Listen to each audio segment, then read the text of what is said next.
अरे आप तो गुजरात से आते हैं, आप रहने वाले तो बिहार के हैं, लेकिन गुजरात आपकी कार्यभूमि है। ये बताइए कि आपके गुजरात के मंत्री हैं केंद्र में, इतने पावरफुल मंत्री हैं, इतने पावरफुल मंत्री हो करके उनको कोई ये सूझ नहीं रहा है कि 31 दिसंबर 2025 लेकर के एफिडेविट दे देते हैं कोर्ट में कि हम 31 दिसंबर 2025 तक 5,000 करोड़ रुपया लौटाएंगे। इतने पावरफुल मंत्री हैं और सहारा का इतना बड़ा मैन पावर है, उनका मैन पावर है, दोनों मिलकर के 1 महीने में नहीं हो सकता है भुगतान। क्या लोग कह रहे हैं कि लिक्विड की कमी नहीं, आप खुद कहते हैं कि सहारा के पास लिक्विड की कमी नहीं है। उठाइए थोड़ा लगाइए दम। आपके स्टेट के हैं इतने पावरफुल मंत्री, हम लोग तो चाहते हैं कि सरकार 1 महीने में पैसा दे दे निवेशकों का। कोई उपाय तो करे, 1 नहीं 2 महीने में कर ले, 2 नहीं 3 महीने में कर लें, अरे 6 महीने में कर लें, देना तो शुरू करें पैसा। और आज अगर कन्हैया साहब जी बार बार कह रहे हैं कि सुप्रीम कोर्ट में मामला विचाराधीन है, तो सुप्रीम कोर्ट में तो सारा सेबी का रियल एस्टेट और हाउसिंग का मामला विचाराधीन है, उसमें सोसाइटियों के पेमेंट का कौन सा मामला विचाराधीन है? ये क्लियर क्यों नहीं बता रहे सर? नहीं, ये उनके माध्यम से ये कहना चाहते हैं कि चूंकि एक मामले में फंस गई है कंपनी, इसलिए हर जगह कंपनी फंसी हुई है, उससे जब तक उभरेगी नहीं तब तक काम नहीं चलेगा। और ये अलग अलग लोग जो हैं, पर्दा हटाना पड़ेगा, ये गुमराह कर रहे हैं, बिल्कुल गुमराह कर रहे हैं, देश को गुमराह। सर इसमें गुमराह करने की बात क्या है सर? आप रबर को जितना लमड़ाइए सर रबर, हम मिसाल एक रबर पे दे देते हैं सर, आप रबर को कितना ही लमड़ा दीजिए, एक न एक दिन उस रबर को टूटना ही है। अवकाश से अगर ज्यादा लमड़ा दीजिएगा तो वो रबर टूट जाता है सर। आप 1 रुपया को हमको दीजिएगा और वही 1 रुपया शो कर दीजिएगा कि भाई हम फलाने आदमी को दिए, परवीन जी को दिए, तो परवीन जी को अनवर जी आपको देवे नहीं किए, तो वो पैसा आप कहाँ से दे दिए परवीन जी को? कन्हैया साहब जो कहते हैं कि सहारा इंडिया का 5,000 कंपनी से भी ज्यादा कंपनी है, तो ठीक है, आपका मसला रियल एस्टेट और हाउसिंग में फंसा हुआ है, क्यों सबका पैसा दे दीजिए, हमारा इंडिया का पैसा दे दीजिए, इसका तो मसला फंसा हुआ नहीं ना है। लेने के लिए तो एक है, देने के लिए 1000 कंपनी है सर। मसला तो 2 का फंसा हुआ है सेबी में, सुप्रीम कोर्ट में, लेकिन और सारी कंपनी पे तो कोई बैंड नहीं लगा हुआ है। उन लोगों का उनका पैसा पेमेंट किया जाए सर। सच्चाई को कहां तक आदमी छुपाएगा? अगर यही देना होता, 12 साल से एम्बार्गो लग गया। कल मेरी बात हुई एजेंट से, एजेंट बोलते हैं, एक मिनट रुकिए कन्हैया जी, एक मिनट रुकिए, एनआई लगा हुआ है, एनआई जो लगा हुआ है दिल्ली का सर, 1 मिनट, एनआई जो दिल्ली का बता रहे हैं, तो एनआई पैसा देने के लिए लगा हुआ है कि लेने के लिए लगा हुआ है सर? कल एजेंट बतलाया है सर। अनवर 1 मिनट रुकिए, मैं ये कह रहा हूं कन्हैया जी कि आपने ये कहा था कि प्रबंधन इस पर विचार कर रही है कि इस बार दशहरा भी खूब मने और दीपावली भी खूब मने। तो दशहरा भी नहीं मना, दीपावली भी नहीं मनी, छठ भी बीत गया। छठ को बीते हुए भी हमको लगता है ये 1 महीना होने जा रहा है, ये कहीं कुछ नहीं हो रहा है। कन्हैया जी, आपकी किससे बात हुई थी? आपने कहा कि मेरी बड़ी एक उच्च पदस्थ प्रबंधन से बात हुई है, क्या बात हुई थी बताइए, क्या बात हुई थी बताइए ना सर। पूरे मुद्दे को सही ढंग से समझने की जरूरत है। अरे हम तो सही ढंग से समझने के लिए बैठे हैं। जितने मुंह उतनी बात कर रही है सर, जितने मुंह उतनी बातें चल रही है कि 2 कंपनी के ऊपर ये है। पहली बात तो ये कि सहारा के ऊपर आज की डेट में हिंदुस्तान की सारी एजेंसियां की इन्वेस्टिगेशन चल रही है, पूरे ग्रुप के ऊपर चल रही है। और जहां तक मैंने कहा कि लिक्विडिटी का सवाल, जी ने जो सवाल किया उसका जवाब दें, फंड की जी ने जो सवाल किया सिर्फ उसका जवाब दें सर जी। बीच में आप लोग सर देखिए, ये गलत बात है। अगर मैं बोलना शुरू कर रहा हूं तो आप लोग बीच में कुछ न कुछ बोलने लग रहे हैं और फिर मेरी बात को बोलिए ना कन्हैया साहब जी।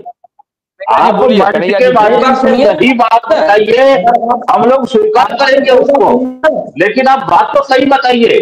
आपको गणेश जी 20 साल पहले की बात मत बताइए, जो करंट में आज चल रहा है उसको बोलिए, जो अभी का मौजूदा स्थिति है वो बोलिए, अभी क्या हो सकता है वो बोलिए, बीते हुए कल में मत जाइए। आप फ्लैश बैक में चले जाते हैं। कन्हैया शाह जी, आप अपना ध्यान रखिए। बताइए कि अभी प्रबंधन किस दिशा में पड़ रही है? दीपावली चली गई, छठ भी चला गया और दशहरा भी, अब क्या पोजीशन है? अभी क्या पोजीशन है, क्या सूचना मिल रही है आपको? पोजीशन ये है कि सहारा के पास आज की डेट में लिक्विडिटी की दिक्कत है, लिक्विडिटी का प्रॉब्लम है। सुप्रीम कोर्ट के ऑर्डर आने के बाद जो लिबर्टी दी गई थी अभी तक अप्रूवल नहीं किया गया है। एमएलए की भी नीलामी प्रोसेस जारी है, उसको भी हटाया गया है। 32 प्रॉपर्टी सेबी के पास पड़ा है, उसको भी रिलीज नहीं किया गया है। और उसके बावजूद भी सभी इन्वेस्टिगेशन एजेंसियां इन्वेस्टिगेशन कर रही है, ईडी भी कर रही है, इनकम टैक्स भी कर रही है, सीरियस फ्रॉड भी कर रही है, आरसीएस भी कर रही है। और उसमें इतने चारों तरफ से घिरे रहने के बावजूद भी सहारा खड़ा है और लोगों को जवाब दे रहा है, ऑफिस खोल रहा है, डिफिशिएंसी दूर कर रहा है, तो ये काबिल तारीफ है, इसको कम मत समझिए। और नेक्स्ट हियरिंग डेट पर सारा खुलासा हो जाएगा कि सहारा की एक्चुअली आज की डेट में करंट स्टेटस क्या है। लोग सिर्फ ये देख रहे हैं कि हमको पैसा नहीं मिल रहा है। सर, सहारा जिंदा रहेगा तो पैसा नहीं मिलेगा, ठीक है, सहारा ही पैसा देगा और उसी की लड़ाई होगा। अभी सहारा का मालिक कौन है? कंपनी में कौन कौन डायरेक्टर हैं जिनको आंसरेबल ठहरा रही है? कौन कौन डायरेक्टर हैं? सर, अभी बात ये चल रही थी कि क्यों सुप्रीम कोर्ट में इन लोगों ने झूठ बोला, गलत बोला, क्यों इन लोग जाकर के सुप्रीम कोर्ट में ऐसा नहीं मान लेते हैं कि हमने गलत किया था? सर, कंपनी कानून से चलता है और कानून के तहत सब चीज हो रहा है और जो होना चाहिए हो चुका है। और एफिडेविट बार बार वही चीज 12 से लेकर के अभी तक करीब की गई है। कोई इसमें कन्वर्जन और कोई गलत का सवाल ही नहीं है। सवाल ये है कि आप यानी डिपोजिटर, अरे भाई, रतन टाटा गुजरे, सुनिए, रतन टाटा गुजरे, टाटा समूह की 1000 कंपनियां हैं और बड़ी कंपनियां हैं और ज्यादातर कंपनियां सक्सेसफुल कंपनियां हैं, समझ गए? रतन टाटा गुजरे, उसके बाद उनका जो भाई है, उनको, जो सौतेला भाई है उनको ये कमान सौंपा गया और उसकी पूरी ब्रीफिंग आ गई। उनकी ब्रीफिंग आ गई ना, बाजार में आ गई कि भाई ये आज से कमान संभालेंगे और उनके नीचे जो कंपनी के डायरेक्टर, सीईओ, फीओ अलग अलग कंपनी में हैं, वो सब अपना काम करते रहेंगे। लेकिन टाटा ग्रुप की कमान, वन मैन कमान जो है, वो टॉप टू बॉटम एक हायरार्की तय हो गई कि भाई ये आदमी है ऊपर में। आपका कौन है? अरे 1 साल बीत गया, कोई पता ही नहीं चल रहा है, लिफाफा में बंद करके सुप्रीम कोर्ट को दे दिए। क्यों? पब्लिक के साथ डील कर रहे हैं, पब्लिक के साथ आपका भरोसे का रिश्ता है और आप लिफाफा में बंद करके दे रहे हैं सुप्रीम कोर्ट को कि हमारा सक्सेसर कौन है। क्यों नहीं दे रहे हैं? बताते क्यों नहीं है कि फलाना है? और अब उनके चेन से कमान चल रहा है तो निवेशक को विश्वास हो जाएगा, अब भाई फलाना आदमी आ गए हैं, उनको समय देना चाहिए, वो काम करेंगे। ये क्यों नहीं कर रही है सहारा कंपनी? ये बताइए, कौन रोक रहा है सहारा को ये करने से? सर, टाटा, रतन टाटा जी की डेथ के बाद तुरंत उनका उत्तराधिकारी घोषित इसलिए कर दिया गया कि उनके ऊपर 12 साल से बैटल नहीं चल रहा। उनके ऊपर हिंदुस्तान की सारी एजेंसियां इन्वेस्टिगेशन नहीं कर रही है। आज जो सहारा श्री के डेथ के बाद की चेयरमैन का घोषणा नहीं हुआ है, लेकिन क्या वाइस चेयरमैन नहीं है? तो क्या आप कह रहे हैं कि टाटा का कोई केस नहीं चल रहा है किसी अदालत में? अरे टाटा इतनी बड़ी कंपनी है, रोज एक कुछ ना कुछ केस चलता ही रहता है साहब,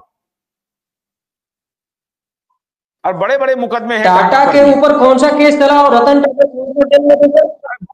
सर सहारा श्री पेरोल पे थे। Sir, Sahara group of company का चेयरमैन पेरोल पे थे और पेरोल में ही डेथ हुआ है।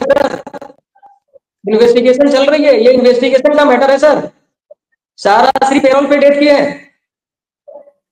इसलिए सक्सेसर घोषित करना इतना आसान नहीं है। इसी कन्हैया शाह जी मेरी बात सुन लीजिए।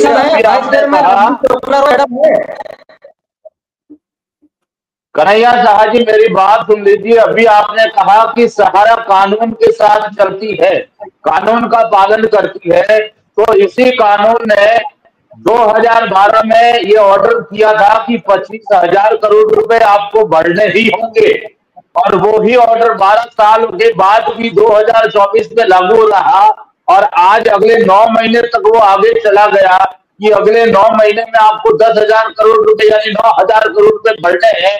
अगर कानून का पालन करती सहारा तो इतने वर्षों में क्या वो बकाया 10,000 करोड़ रुपए भर के इस केस का निपटारा नहीं कर देती? मुझे बताइए कौन से कानून का पालन किया आपने।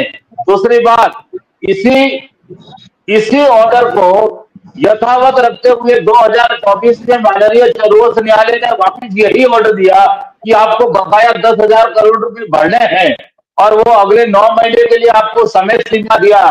तो मुझे बताइए, जिन बेटियों की शादी करनी है, पिछले 4-4 बार उनकी डेट एक्सटेंशन हो गई आगे, अब उनका क्या होगा? जिनकी पढ़ाई करवानी है उनका क्या होगा? जिनका इलाज करवाना है उनका क्या होगा? गलतियां आप करें और भुगते सारे निवेशक, ये कौन सा कानून का पालन करना है? कन्हैया शाह जी जरा बता दीजिए।